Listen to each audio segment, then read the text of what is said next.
sobre las 11:30, las 11:32, y como les avanzaba, tenemos el honor hoy de recibir a dos de los miembros de la Fundación Tejerina, del Centro de Patología de la Mama. Concretamente estamos hablando del doctor Antonio Tejerina, él es cirujano oncológico y además es cirujano plástico. Y ahora les vamos a explicar por qué es importante que estén las dos disciplinas tan relacionadas. Doctor, gracias por venir y gracias además por lo que ha hecho por amigas que tenemos en común. Me parece que es un mensaje que también tenemos que transmitir, ¿no? Que nos haga sonreír cuando hablamos de gente que nos rodea, porque sabemos que se han puesto en sus manos y que están contentas y que están sanas. Gracias, doctor. Bueno, eso por un días. lado. Y por otro lado quiero también saludar a la doctora Carmen Estrada. La doctora es radióloga, está dedicada precisamente a la medicina de la imagen de la mujer. Ya saben, ese momento que a todas nos acaba llegando y que puede parecer a veces incómodo, violento, esas mamografías, esas ecografías, esos silencios. Yo siempre cuando me pongo en manos de un radiólogo digo, se ha callado usted. Y hace un minuto estábamos hablando. Miran a la cara. Digo, a ver, efectivamente, ese momento de silencio, pero que sin embargo es tan importante. Estaba hablando con ellos a micrófono cerrado de algo que parece que habíamos superado, pero que parece mentira que no sea así, y es el tema de las revisiones. ¿Las revisiones son esenciales? No, son vida, son lo que nos puede separar precisamente de sufrir una enfermedad que, si es cogida a tiempo, se cura, porque es el mensaje además que intentamos transmitir desde Es la Mañana de Federico siempre que tenemos delante a un oncólogo. Bueno, en primer lugar, por supuesto, darles esas gracias y preguntarles si han aumentado los casos de incidencia de cáncer de mama o si realmente estamos más pendientes y por eso ahora somos capaces de ver que están ahí, que son los mismos que había, pero que ahora los detectamos más. Pues efectivamente es un poco ambas cosas. O sea, es cierto que está aumentando y que vemos más casos, pero también es cierto que los vemos porque diagnosticamos más, porque la gente se revisa, hay mucha conciencia entre las mujeres sobre este tema y entonces nos hacemos revisiones de forma más temprana, más sistemáticas, y con eso estamos diagnosticando más, pero en unas fases mucho más tempranas, y esa es la gran diferencia y lo que hace que hoy en día esto lo podamos tratar de otra manera, con tratamientos más sencillos, menos agresivos, y que las pacientes se curen, que eso es lo más importante. De todas formas, doctor, me imagino que todavía le llegan casos de personas que se han pasado de plazo, si se puede utilizar esa expresión. Sí, bueno, lamentablemente, efectivamente, esto es así, pero afortunadamente cada vez es menos frecuente. ¿Por qué? Porque en el mundo que vivimos occidental, las mujeres hoy en día cada vez son más conscientes de la necesidad de hacer estas revisiones periódicas y por tanto es raro que una mujer tape o quiera ocultar el notar un bulto, por ejemplo, que aparece en la mama. Hoy en día cualquier mujer que nota una aparición de un bulto en el pecho sabe que debe acudir a su ginecólogo para hacer una revisión y que le mande las pruebas oportunas. Por lo tanto, cada vez es menos frecuente que nos encontremos con casos, digamos, en fases avanzadas. Y como decía la doctora Estrada, eso nos ha permitido a los cirujanos que nos dedicamos al cáncer de mama tratar cada vez mejor y con tratamientos menos agresivos a las mujeres y conseguir la misma esperanza de vida sin tratamientos tan mutilantes. La verdad es que en los últimos 5 o 10 años ha evolucionado de una forma increíble la forma de enfrentarse a un cáncer de mama, una dolencia que hace tiempo pues se daba como un problema gravísimo y ahora, sin embargo, sigue siendo gravísimo, pero los resultados suelen ser favorables para la paciente, ¿no? ¿Cuál ha sido esta evolución? ¿En qué ha cambiado la investigación a la hora de enfrentarse ustedes, los doctores, a un cáncer de mama, a una paciente que tiene esta dolencia? Pues yo creo que sigue siendo básico el tema del diagnóstico temprano de la enfermedad. No es lo mismo diagnosticar la enfermedad en una fase avanzada que en una fase tumores que vemos muy pequeñitos, de 5 milímetros. Diagnosticamos algunos que se tumores diagnostican de 4 en esas mamografías, ¿no? En esas ecografías. ¿Que deberían ser anuales? Depende. ¿Bianuales? Depende un poco de los factores de riesgo de cada paciente, de los antecedentes personales, familiares, si existe antecedentes de cáncer de mama en familiares de primer grado. O sea, es un poco un tema personalizado, ¿no? Efectivamente, que es a lo que tendemos hoy en día. Sí, de hecho hoy en día el cáncer de mama no es una enfermedad igual para todas las mujeres, sino que hoy en día ya sabemos que los cánceres de mama pueden ser muy diferentes unos cánceres de otros. Y de hecho, antiguamente, cuando hablábamos de un cáncer de mama, los médicos lo intentábamos hacer una clasificación de tipo anatómica para saber el tamaño de ese tumor, cómo era la situación de los ganglios de la axila, si había enfermedad fuera de la mama o no. Y hoy en día eso ya no es tan importante. Y lo que realmente es importante es la clasificación molecular, la genética de ese cáncer. Esa es la información fundamental por la cual nosotros, entendiendo realmente cómo es ese tipo de cáncer, vamos a saber con qué terapéutica, con qué armas pelearlo, ¿no? Vamos a luchar contra él, bien sea con una cirugía y después asociado una quimioterapia o una inmunoterapia o incluso radioterapia. Al final lo que estamos haciendo hoy en día es saber tratar mucho mejor el cáncer. Uh-huh. Sí, ya no es el clásico cortar y quimioterapia. Ahora hay un abanico de posibilidades, me decía la doctora además, que los tratamientos son personalizados desde el día 1 hasta que la paciente recibe el alta, ¿no? Es en función, como decía el doctor Tejerina, en función de esa clasificación de inmunohistoquímica molecular. Los cánceres tienen nombres y apellidos cada vez más complejos y se han desarrollado fármacos, y ese es otro gran avance de la medicina y en el tratamiento del cáncer de mama, que la quimioterapia que reciben las pacientes es mucho más personalizada. Dependiendo de esos factores que expresan esas células del cáncer, van a ser atacadas con determinados fármacos que no son iguales en todos los casos. Y es lo que decimos de personalizar el tratamiento.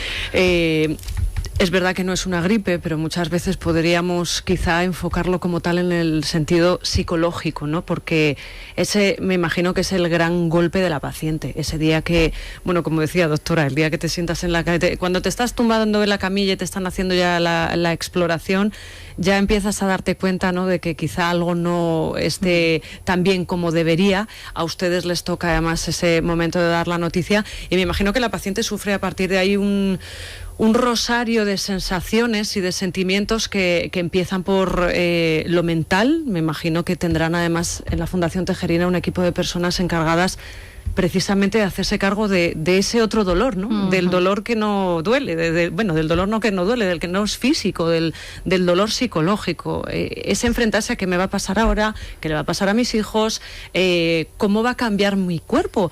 Parece frívolo preguntarse por algo como las cicatrices y sin embargo por eso decía yo que es importante que un cirujano oncológico tenga ciertas nociones de cirugía plástica, porque luego lo que queda cuando una se ha curado son esas cicatrices, ¿no?, que te acaban recordando el trauma que has padecido. Sí, bueno, hoy en día, de hecho, el cáncer de mama es una enfermedad que se aborda desde un punto de vista multidisciplinar. No solo están los oncólogos, están los radiólogos, estamos los cirujanos oncológicos, los cirujanos plásticos tienen un papel también importante, los psicooncólogos, los patólogos, por lo tanto, son muchas personas implicadas en todo el proceso que lleva, digamos, un cáncer de mama. Y tan importante es hacer un correcto diagnóstico como después un correcto seguimiento, los tratamientos oncológicos y, como decías, el apoyo psicológico hoy en día es fundamental. Cada mujer va a enfrentar la enfermedad de una manera y por lo tanto vamos a tener que adaptarnos a la necesidad específica de esa mujer en ese momento concreto de su vida.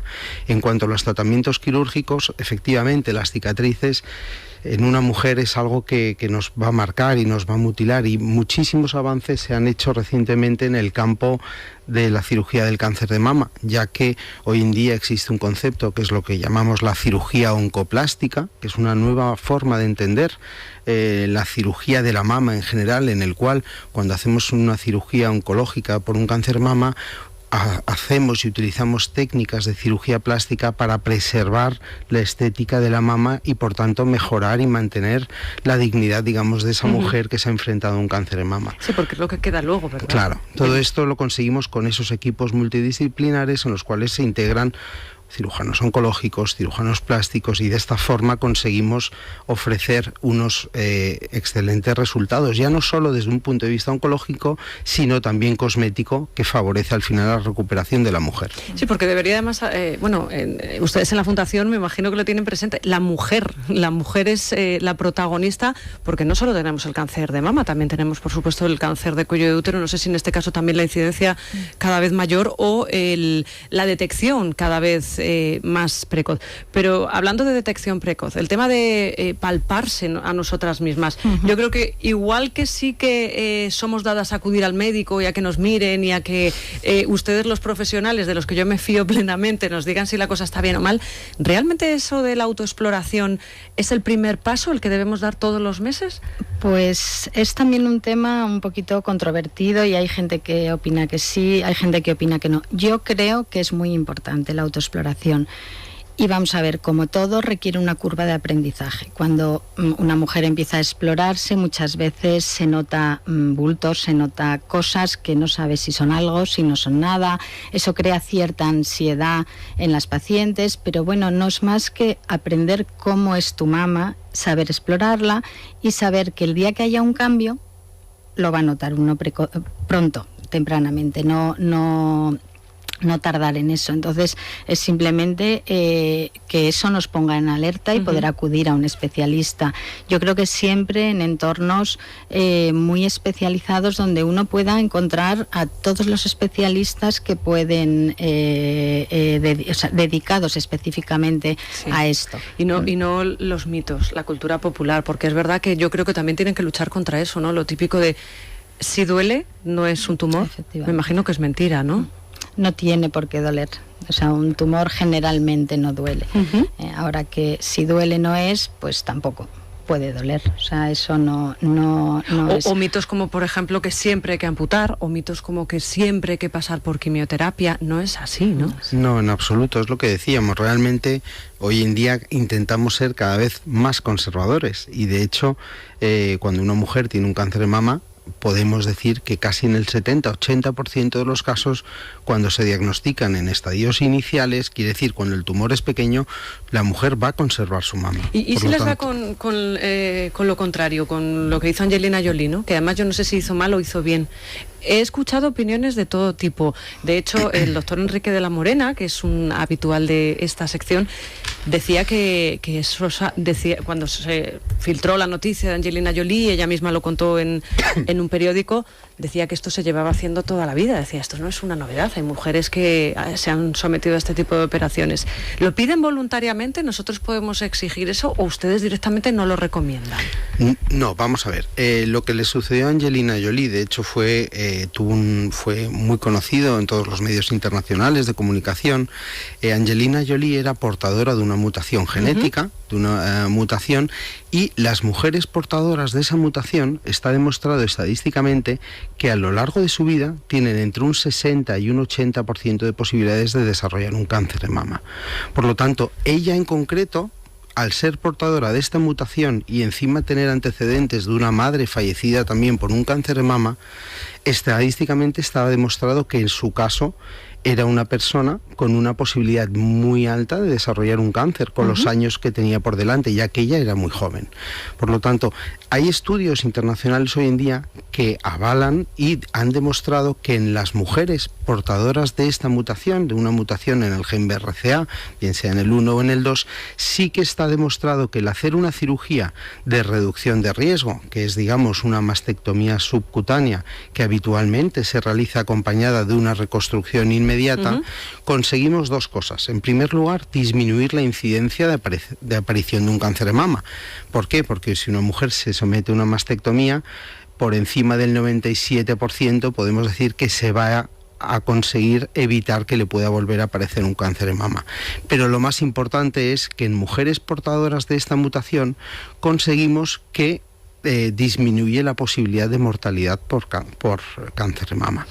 Ahora, esto ha supuesto también que exista mucha desinformación, y que mujeres en un momento determinado de su vida, por tener a alguien cercano en su familia que ha tenido un cáncer, decidan someterse a este tipo de intervenciones.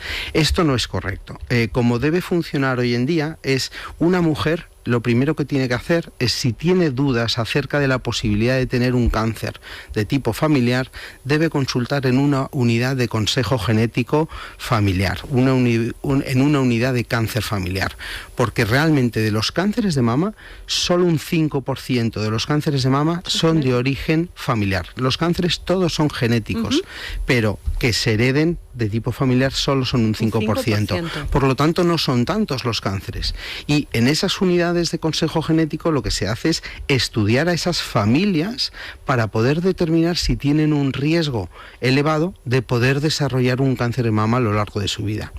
Y si se determina que efectivamente sí lo tienen y se les hace un estudio genético y son portadoras de una mutación, entonces, después de haber pasado por esa asesoría genética y después de haber tenido una reunión con un cirujano oncológico, con un cirujano plástico, incluso con un psicólogo, ahí es el momento correcto para valorar y el poder tomar una decisión de poder hacer una cirugía de reducción de riesgo.